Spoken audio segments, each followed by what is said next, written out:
Good morning everyone, it's Sunday. So magluluto tayo ngayon ng ulam natin guys. Dahil kanina po bumili po tayo ng buto-buto ng baboy. So yun po yung ating lulutuin. Yan po guys, nilinisan ko na at papakulaan muna natin sa apoy. So kahoy lang po ang ginagamit natin ngayon guys. Dahil siyempre para tipid sa kalan. Dahil medyo matagal-tagal po pakuluan tong buto-buto na to. Dahil sabi ng nagtitinda, kaya dito po tayo magpakulo yan. So guys, naka-ready na lahat yan. Pakuluan na lang naman natin for isang oras para sulit po yung lambot niya. So budget meal lang po yung ulam natin ngayon. Dahil yun lang po kaya yung ating budget guys. So lagyan natin na ng apoy sa ugas. Nakikita nyo naman, dami nating kahoy. Libre lang po yan. Ang galing po sa may Delta yung ating ginagamit na kahoy. Kaso maninipis lang din siya. So okay na lang pagtyagaan guys.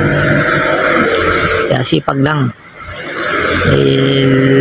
Yan po guys, so habang pinapakuluan natin yung ating buto-buto guys, ito na po yung ating mga pansahog na budget meal. And then po yung talbos ng kamote, tapos sitaw, may okra. Ayan po, puro budget meal lang po yung ating binili guys. Dahil siyempre, dahil po yung budget naman natin, so yan, nahiwa-hiwa na lang po yan. So steady lang muna yan guys, dahil po hindi pa po malambot yung ating buto-buto. Ayan, so waiting na sila guys para ilagay sa ating lulutuing buto-buto mamaya, sinigang na buto-buto. So ayun nga po guys, naggisa na po tayo ng ating kamatis. Sinilagay natin yung kamatis guys. So pigapigay lang natin hanggang sa lumabas ang kanyang aromatics, hanggang sa lumambot. Kamatis mga guys, sinigang na buto-buto na maasim. So ayan, nilagay na natin yung ating pinakaluang buto-buto ng mahigit isang oras. So malambot na yan guys. So gisa-gisa lang muna natin ng konti para lang kumalat yung ang kanyang aromatics guys. Ayan, tingnan nyo, dami natin panggatong kahit maubos yan. So ay, malambot na yung ating buto-buto dahil ikaw pa ng pakuluan ng isang oras. So maglagay na po tayo ng tubig dito guys. So nasa inyo na kung dami yung tubig. Sa mixi dinamihan ko para masarap yung maghigop ng sabaw ngayon, lalo na pag may hangover. So kailangan din ng sabaw. So sinigang yung ating lulutuin. Ayan, nilagay ko na rin pala yung ating mga sangkap, mga gulay guys. So nahugasan natin kanina yan. So ready to lagay-lagay na lang yan. So kumukulo na.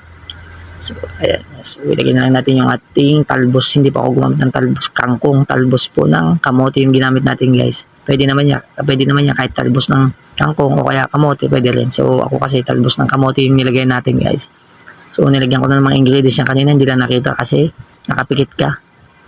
So ayan guys, so aluluin natin, palambutin lang na yung ating gulay. So malapit na to guys. So nalagyan na rin ng mga timpla yan kanina. So ayan, nakulangan pa yata sa lasa. So sobrang yata sa kalat. Ayan guys, so nako, ang sarap naman nito. Sigurado na naman, unli rice na naman to ang ating makakain. So masarap din sa sabaw dahil lang over, asim-asim. Tapos may sili, wow, sarap. Ayan, naglagay pa tayo konting betchin guys.